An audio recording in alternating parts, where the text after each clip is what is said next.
So hello everyone, in today's video we're going to talk about my NIMCET failure story.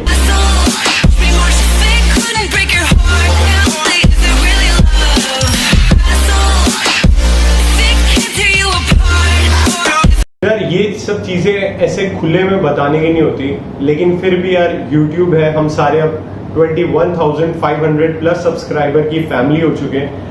तो I thought यार ये सब चीज़ें काफ़ी सारे लोग मुझसे पूछते कि यार आपकी निमसेट में रैंक क्या आई थी, आपने कौन कौन से एग्जाम क्लियर करे थे। तो यार आई थॉट कि ये सब चीज़ें अगर आप किसी को एक फैमिली मानते हो, अगर आप किसी के साथ कुछ शेयर कर रहे हो, तो ये सब चीज़ें तो यार पता होनी ही चाहिए। तो यार आज की इस वीडियो में हम जानेंगे कि माई निमसेट फेलियर स्टोरी, और साथ में कि यार मैंने कौन कौन से एग्जाम क्लियर करे और कौन कौन सी रैंक आई उनमें मेरी। तो यार आज की वीडियो में हम सारे ये बातें करने वाले हैं। यार ये वीडियो थोड़ी सी इनफॉर्मल होने वाली है और इसमें कुछ मैं अपनी जर्नी के बारे में आपके साथ डिस्कस करूंगा, कुछ शेयर करूंगा। ये जो पूरी स्टोरी है मेरी निमसेट की, वो शुरू होती है मेरी ग्रेजुएशन से। ऑब्वियसली ग्रेजुएशन में मैंने क्या करा, तो यार मेरे पास डिग्री जो है वो है अभी अभी आई है, रिसेंटली कल परसों में लेके आया हूँ। वो है BSc ऑनर्स कंप्यूटर साइंस की, जो कि है दिल्ली यूनिवर्सिटी की। तो यार दिल्ली यूनिवर्सिटी के Bhaskaracharya college of applied science, जो कि है द्वारका सेक्टर 2 में। तो यार वहाँ से मैंने अपनी जो भी BSc ऑनर्स कंप्यूटर साइंस है वो कंप्लीट करी। तो सबसे पहले मैं ये बता देता हूँ, क्या मैं कंप्यूटर डिग्री करने में भी इंटरेस्टेड था? तो यार उसका आंसर है नहीं। मैं बिल्कुल भी जिस चीज़ से मतलब जो डिग्री सोचता था कि ये नहीं करनी, वही डिग्री मैंने करी, जो कि BSc ऑनर्स कंप्यूटर साइंस। लेकिन हाँ, मेरा इंटरेस्ट जो था वो था फिजिक्स में, फिजिक्स ऑनर्स करना चाहता था। लेकिन यार अनफॉर्चुनेटली मेरे फिजिक्स में ही सबसे ज़्यादा कम नंबर आए थे। तो यार वो अब आप लोग सोच रहे होगे आप ही ने कुछ गलती करी होगी। ऐसा नहीं था यार, जो गलती थी जो भी चेकिंग करने वाली की गलती थी। So in the meanwhile if you are looking for a great career in software development, तो यार अगर आपके मन में भी ये सवाल आता है कि आपको एक सॉफ्टवेयर डेवलपर बनना है, लेकिन आपको यार बहुत सारे डाउट्स है कि यार कितने इंटरव्यूज होते हैं, कौन कौन सी कंपनीज का कैसा वर्क कल्चर है, क्या क्या पूरा इंटरव्यू प्रोसेस है, क्या क्या CTC ब्रेकेज है, और अगर आपको आपकी कोडिंग प्रोफाइल वीक लगती है तो उसको कैसे इंप्रूव करा जा सकता है। तो I really want to introduce you with crack a career with software development by Unacademy. तो यार अनअकैडमी ने एक बहुत ही अच्छा इनिशिएटिव लिया है कि यार जो भी हमारे जैसे एस्पायरिंग सॉफ्टवेयर डेवलपर्स हैं उनको एक बहुत ही अच्छा प्लेटफॉर्म दिए, ताकि यार वो सीख सकें कैसे यार वो अपनी कोडिंग इंप्रूव कर सकते हैं, और वो डायरेक्टली जो भी इंडस्ट्री के टॉप टेक डेवलपर्स हैं उनसे यार हम डायरेक्टली कनेक्ट कर सकते हैं, अपने डाउट्स पूछ सकते हैं और बहुत ही अलग अलग चीज़ें यार उनसे सीख सकते हैं। तो यार इनकी यहाँ पर मैं आपको वेबसाइट दिखा देता हूँ। तो यहाँ पर आपको अनअकैडमी की वेबसाइट दिख जाएगी। यहाँ पर लाइव क्लासेस होती हैं, एक्सेस टू इंडस्ट्री एक्सपर्ट्स, यानी कि यार आप अपने डाउट्स डायरेक्टली इंडस्ट्री के टॉप टेक डेवलपर्स, डिज़ाइनर्स से पूछ सकते हो। इनोवेटिव कोर्सेज जो भी यार आज इंडस्ट्री में डिमांड है, वैसे कोर्सेज इन्होंने प्रोवाइड किए हैं अपनी वेबसाइट पे। तो यार अगर आपको एजुकेटर्स देखने हैं तो यार ये कुछ टॉप एजुकेटर्स हैं यहाँ के, जो भी यार आप इन्हें काफ़ी ज़्यादा जानते होंगे। और यार इसके अलावा मैं आपको बताना चाहूँगा कि टेक टॉक्स होने वाला है, जो कि यार लाइव क्लासेस है यहाँ पर बाय सौम्यजीत भट्टाचार्य सर। और यहाँ पर इनको आप जानते होंगे, अगर आप नहीं जानते तो यार यहाँ पर इनकी डिटेल बता दी गई है और इस लाइव क्लासेस में आपको क्या क्या सिखाया जाएगा। और ये 13 अगस्त से स्टार्ट हो चुकी है। आपको सिंपली यार इनकी लाइव क्लास में जाना है और जो भी सिखा रहे हैं आप सीख के आपको काफ़ी कुछ इंडस्ट्री के बारे में पता लग सकता है। तो यार आपको ये सारी जो भी पूरी लाइव क्लासेस है और ये सारे लीडर से कनेक्ट करने के लिए सिर्फ और सिर्फ यहाँ पर अनअकैडमी की सब्सक्रिप्शन लेनी है, जिसका प्राइस है 75 पर मंथ। आपको कोड यूज करना है द गीक मॉन्क, उससे आपको डिस्काउंटेड प्राइस मिल रहा है यहाँ पर। और all the relevant links are given in the description box. Do check out Unacademy website. तो उसमें ही मेरे 70s की लाइन में आए थे, बाकी हर सब्जेक्ट में मेरे 12th में 90s की लाइन में आए थे। तो ऐसा तो हो नहीं सकता यार मैं एक ही सब्जेक्ट में कुछ ज़्यादा ही वीक हो गए जो 70 आ गए और क्लास के और बच्चों के 90 आ रहे थे। तो उस चीज़ का यार मैं कुछ भी नहीं कर पाया। तो जिस वजह से मेरी फिजिक्स में भी मेरी ओवरऑल परसेंटेज 90 के आसपास बैठी, जो कि थी एग्रीगेट। लेकिन बेस्ट स्कोर मेरी बैठ रही थी 94 के around. BSc honours computer science मिल गई, तो वहाँ पर मैंने यार अपनी BSc ऑनर्स कंप्यूटर साइंस करी। तो यार ये तो था मेरा जो BSc ऑनर्स कंप्यूटर साइंस का वो पार्ट, जिसे मैं आपके साथ शेयर करना चाहता था। इसके बाद आप लोग ये जानना चाहोगे कि मुझे निमसेट के बारे में कैसे पता लगा। तो यार निमसेट ऐसे पता लगा कि सारे बच्चे कह रहे थे कि यार BSc के बाद हमें MC करनी है। तो मुझे नहीं पता था कि मुझे क्या करना आगे। I was more in to creative field kind of thing, जो कि मैं आगे भी अभी ट्राई मारूंगा। लेकिन मेरा ये था कि यार अब कुछ ना कुछ तो आगे करना पड़ेगा, क्योंकि बीएससी के बाद हमारे कॉलेज ने तो जॉब नहीं दी थी। जो लोग कहते हैं कि बीएससी बीसीए के बाद हमारी बहुत बढ़िया जॉब मिल जाती है, तो यार उन्हें एक बारी उस टाइम पे मेरे पास आना चाहिए था, शायद मुझे गाइडेंस मिल जाती। तो मेरे को नहीं मिली, ना मेरे पास उस तरीके की स्किल्स थी, ना मैं उस टाइम पे यूट्यूब ज्यादा चलाता था कि यार मुझे पता लग सके, ना उस टाइम पे यूट्यूब पे इतनी वीडियोस थी कि यार आपको पता लग सके कि ऑफ कैंपस कैसे ट्राई मारना है, या फिर ये सब चीजें, या फिर और भी बहुत सारी चीजें। उस टाइम मैं 12th से निकला था और ज्यादा मेरे पास एक्सपीरियंस बिल्कुल भी नहीं था, और सिर्फ कॉलेज की पढ़ाइयों में कर करके यार मेरे पास जो CGPA थी वो थी 7.74 थी। तो यार वो भी कुछ ज्यादा बढ़िया नहीं थी। तो यार सारे जब बात कर रहे थे कि यार हमें MCA करनी है, तो यार मैंने भी सोचा इसके बारे में। फिर पता लगा कि यार निमसेट होता है कोई एग्जाम जिससे NITs में आपको एडमिशन मिल जाता है। और फिर था यार कि अब एग्जाम है, तो ऑब्वियसली यार मैं हर चीज की कोचिंग लेता था। अब ना मैंने उस बारे में सर्च करा ना कुछ करा, तो कोचिंग, और फिर ये सोचा कोचिंग तो लेनी पड़ेगी, एग्जाम है यार, टफ एग्जाम है ऑब्वियसली NIT में जाने के लिए, तो कोचिंग तो लेनी पड़ेगी। ना ज्यादा रिसर्च करा ना कुछ करा, और ना ही ज्यादा कोई गाइडेंस थी यार। उस दिन मैंने घर जाके सर्च मारा कि निमसेट के अंडर कौन कौन से NIT आते हैं। तो मेरा बहुत टाइम से वो था कि यार मैं IIT NIT में एडमिशन लूँ। तो मैंने देख लिया, मेरे को जोन से इंफ्रास्ट्रक्चर बढ़िया लगे वो थे NIT वारंगल और NIT सूरतकल। और तिरुचि में जाने का मन नहीं था, क्योंकि साउथ में मेरे को लगता था कि नहीं रह पाऊंगा मैं। और बाकी सारे मेन यही 2 NIT का मेरा एम था, और कुरुक्षेत्र क्योंकि वो दिल्ली के पास है और मैं दिल्ली का ही रेजिडेंस हूँ, तो यार मैंने ये सोच रखा था कि इतनी रैंक लाऊंगा और मेरा इन दोनों में से कहीं पे हो ही जाएगा, क्योंकि मुझे अपने मैथ्स पे कुछ ज्यादा कॉन्फिडेंस था, और बढ़िया भी है मेरी मैथ्स, ऐसा नहीं है कि ओवर कॉन्फिडेंस था। मतलब ये था कि 11वीं 12वीं की मैथ्स तो मुझे बहुत बढ़िया से आती है, तो मैंने ये सोच लिया। और फिर कोचिंग यार मैंने डिसाइड करी, दिल्ली में ही कोचिंग है। जब मैं कोचिंग में गया तब यार वहां पर बहुत सारे बच्चे थे, लाइक 200-250 बच्चा एक क्लास में। तो यार मेरी आदत कुछ ऐसी थी कि यार जो मुझे पढ़ा रहा है I am totally dependent on that person, और मैंने अपना दिमाग ज्यादा नहीं लगाया। जो पढ़ाते थे वहां पर कोचिंग में मैंने अपना पढ़ता गया, और सेल्फ स्टडी और कोई भी स्ट्रैटेजी मैंने नहीं चूज करी। तो यार जब मैं वहां पर उस कोचिंग में गया तो यार काफी अच्छा पढ़ाते हैं वहां के सर, और उन सर की यार मैं बहुत रिस्पेक्ट करता हूँ।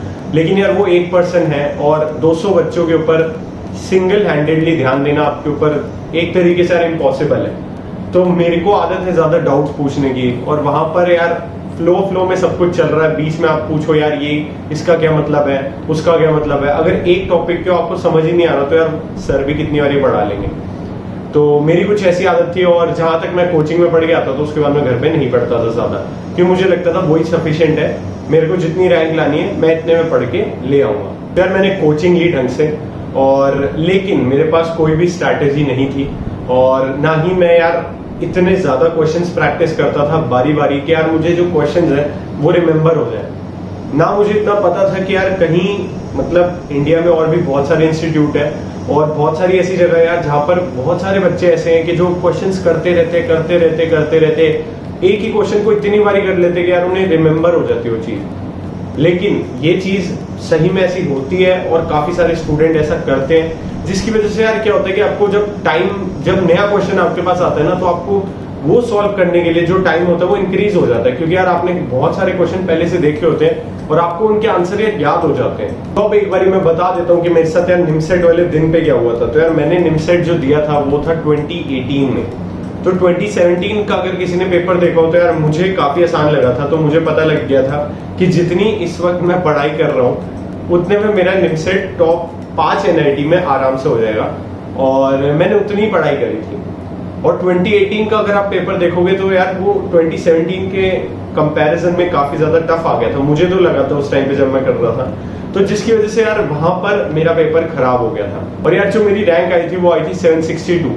तो इस रैंक में आने पे भी थोड़ा झटका लगा था, क्योंकि यार पहले मेरी रैंक आई थी 723, और उसके बाद सारे स्कोर कार्ड हट गए थे 2018 में, और उसके बाद दोबारा रैंक आई थी। तो यार जो मेरे दोस्त थे जिनकी रैंक 800 थी उनकी 600 हो गई, कईयों की बढ़ के जो 700 थी उनकी 1000 हो गई। लेकिन लकीली मेरी 40 रैंक ही थोड़ी आगे हुई थी, तो मेरी रैंक हो गई थी 762।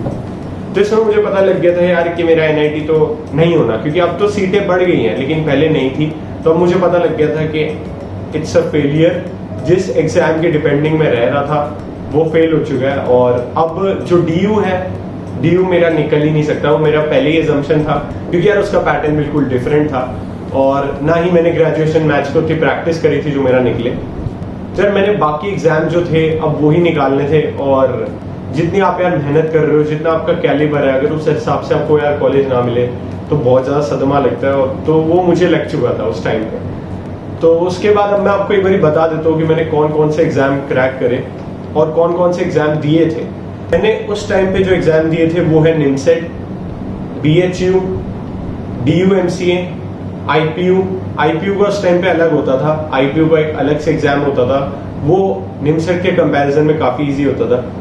BVP पुणे, MSc इंफॉर्मेटिक्स बाद में दिया था मैंने, south Asian university, Jawaharlal Nehru university JNU, और एक था MSc OR, उस साल भी दिया था और अगले साल भी दिया था, जिसमें मैं दोनों टाइम फेल हुआ था क्योंकि यार OR का सिलेबस बिल्कुल अलग है, लेकिन कुछ पार्ट आता है हमारे से सिमिलैरिटी में, तो आई गेव दैट पेपर। इसमें अब मेरी रैंक कितनी आई थी, निमसेट में आपको बता चुका, 762 रैंक थी मेरी। BHU में मेरी MCA में 24 रैंक थी, MSc मेरा पास नहीं हुआ था, MCA में मेरी 24 रैंक थी, और DU-MCA में मेरी अगले साल मैंने पेपर दोबारा दिया था, मेरी रैंक थी 14 आफ्टर इंटरव्यू।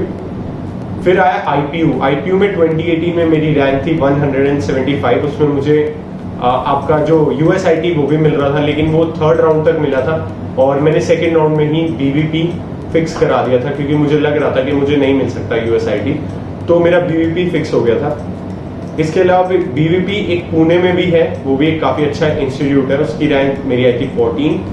MSc इंफॉर्मेटिक्स मैंने IIC DU के ऊपर एक वीडियो बना रखी है, वो आप देख लो, उसमें मेरी रैंक थी 19 after interview. South Asian university एक है दिल्ली में, तो उसमें टॉप 3 या फिर शायद से टॉप 2 स्टूडेंट्स को पूरी फ्री मिलती है, जो भी एजुकेशन उनके, फीस नहीं देनी, आपको सिर्फ आके पढ़ना है। उसका यार प्लेसमेंट सेल ही नहीं है, इसलिए मैंने वो लिया ही नहीं था, और मेरा वेटिंग लिस्ट में भी नाम था, उसमें मेरी रैंक थी 77। JNU यार बहुत पहले हो गया, तो मेरी प्रिपरेशन उस टाइम पे नहीं थी 2018 में, तो यार वो 2017 में हो गया था, तो उस टाइम पे मेरी प्रिपरेशन नहीं थी, तो उसमें मैं फेल हो गया था। MSc OR मैंने 2 टाइम दिया, लेकिन यार दोनों टाइम में मेरा क्लियर नहीं हुआ। तो यार ये सारे मैंने एग्जाम दिए थे। तो अब आपको यार मेरी निमसेट की जर्नी पता लग गई होगी। इसमें यार मैं कौन कौन सी चीजों में लैग कर रहा था, मतलब यार मैंने कोचिंग भी ली थी, मैं वहां पर पढ़ भी रहा था, मैं एक तरीके से यार मेरी मैथ्स भी सही थी, तो थोड़ा बहुत तो समझदार हूंगा मैं।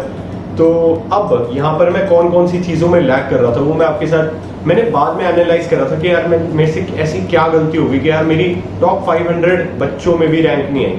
तो यार वो थी little bit of over confidence कि यार मतलब कि मैं तो निकाल ही लूंगा यार, पिछले साल का पेपर देख चुका हूं मैं, मुझे कोई दिक्कत ही नहीं है, जितनी मैं मेहनत कर रहा हूँ उतनी बहुत है। Second, lack of next level practice, मतलब यार जितनी मैं प्रैक्टिस कर रहा था उतनी मेरे लिए बहुत थी, मैंने उसके आगे की सोची नहीं, बल्कि मैं उससे ज्यादा कर सकता था। तीसरा, डिपेंडिंग ऑन प्रीवियस पेपर, मतलब प्रीवियस पेपर के बेसिस पे जज कर चुका था कि मेरी रैंक तो आएगी, और इस साल का पेपर भी उतना ही आसान होगा। बल्कि जैसे मैंने सुना था 2019 में भी मेरे कुछ दोस्तों ने पेपर दिया था, और 2019 में 2018 के मुकाबले भी मुश्किल आया था पेपर। तो यार कभी भी पिछले साल के पेपर को देख के मत जज करना कि तुम्हारा हो जाएगा, और हो सकता है कुछ भी ड्रास्टिक चेंज हो सकता है, कोई भी NIT बना सकता है पेपर, तो कभी भी कुछ भी हो सकता है, तो यार कभी भी इस पे जज मत करना। इसके अलावा फुल प्रूफ स्ट्रैटेजी, कोई स्ट्रैटेजी नहीं थी मेरी पढ़ने की, बस जो कोचिंग में पढ़ाया जा रहा था मैं वही पढ़ रहा था, बल्कि मुझे और भी अपनी तरफ से एफर्ट्स मारने चाहिए थे, प्रैक्टिस करनी चाहिए थी। वो 200 बच्चों को यार पूरा पूरा दिन बिठा के पढ़ा तो नहीं सकते, अपने ऊपर ही भरोसा करना चाहिए हमेशा। तो ये मैंने सीखा अपनी जो भी फेलियर है इससे। तो आई होप यार आपको ये चीज तो क्लियर हो गई होगी कि यार मेरे फेलियर से, मेरी स्टोरी से आपको पता लग गया होगा कि अगर आप भी इन सब चीजों के ऊपर चल रहे हो, इस पाथ पे फॉलो कर रहे हो, तो मत करना, अपनी स्ट्रैटेजी बनाना। आपको पता है कि यार आप कौन कौन सी चीजों में लैग करते हो, आप कौन कौन सी चीजों को अपनी पावर बना सकते हो और एग्जाम क्रैक कर सकते हो। यार अब हम चलते हैं, इस जो भी कहानी है मेरी, जो भी यार मैं फेल हुआ हूँ निमसेट में, इससे आप क्या सीख सकते हो। पहला कि यार अगर आपको कोचिंग लेनी है आप जरूर लो, लेकिन ट्रस्ट योर प्लान, और अपना प्लान हमेशा बना के रखो, क्योंकि यार जो भी वहां के सर होंगे वो आपके सक्सेस पे जरूर आपके साथ होंगे, लेकिन आपके फेलियर पे वो यही कहेंगे कि यार आपको और मेहनत करनी चाहिए थी, मैंने तो अपना 100% दिया। तो ये जरूर याद रखना कि आपकी सक्सेस आप ज्यादा चाहते हो आपके कोचिंग टीचर से। आपकी फोटो तो वहां छप जाएगी, लेकिन यार आपको पता है कि आप कहाँ स्टैंड करते हो, आपका कैलिबर क्या है। दूसरा, practice harder and work on your time for solving questions. यार वहां पर जब 2018 का पेपर आया था वो मुझे इतना आउट ऑफ द बॉक्स नहीं लगा, लेकिन मुझे इसलिए लगा क्योंकि यार मैं अपने टाइम पे वर्क नहीं कर पा रहा था। वहां पर जो 2018 का पेपर था मुझे ऐसा लग रहा था यार क्वेश्चन मैंने देखे नहीं हुए, हर क्वेश्चन में कुछ ज्यादा ही टाइम लग रहा है। तो वहां पर आपको वर्क करना है कि अगर आप कुछ अनदेखे क्वेश्चन भी देखो तो यार आप उसे 1 मिनट के अंदर अंदर सॉल्व करने की पूरी ट्राई करो। तीसरा, always have a backup plan. यार निमसेट है, निमसेट के बाद दुनिया खत्म नहीं है, या फिर डीयू के बाद दुनिया खत्म नहीं है, या फिर वीआईटी के बाद दुनिया खत्म नहीं है, और भी यार बहुत सारे कॉलेज है। तो यार हमेशा एक बैकअप प्लान बना के रखो, अपने ऊपर कॉन्फिडेंस तो रखो, लेकिन यार लक एक बहुत बड़ा फैक्टर होता है, मैं इसमें मानता हूँ। तो यार एक बैकअप प्लान रखो कि यार अगर निमसेट नहीं हुआ तो I will go for DU, I will go for VIT. कभी भी एक कॉलेज के ऊपर डिपेंड नहीं करना। उस दिन आपका दिन होने वाला है, आपका दिन नहीं होने वाला, आपको कुछ भी नहीं पता। ऐसा मेरे साथ हो चुका है काफी पेपरों में, तो मैं आपको बता रहा हूँ, always have a backup plan. Fourth, it's not the end of your journey of success. मतलब अगर आप फेल करते हो तो यार वो आपकी जर्नी का पार्ट है, आपकी जर्नी वहां पर खत्म नहीं हो जाती। मतलब मेरे को ऐसा लगा कि यार निमसेट के बाद मुझे मतलब अब तो बेकार कॉलेज मिल जाएगा, और उसके बाद यार मेरी प्लेसमेंट या फिर कुछ मतलब जहां पर मैं जिस कॉलेज में नहीं जाना चाहता वहीं पे मैं जा रहा हूँ। तो उसके बाद मैंने अपने ट्राई मारी, अपने डिफरेंट कॉलेजेस में ट्राई मारी और ज्यादा मेहनत करी।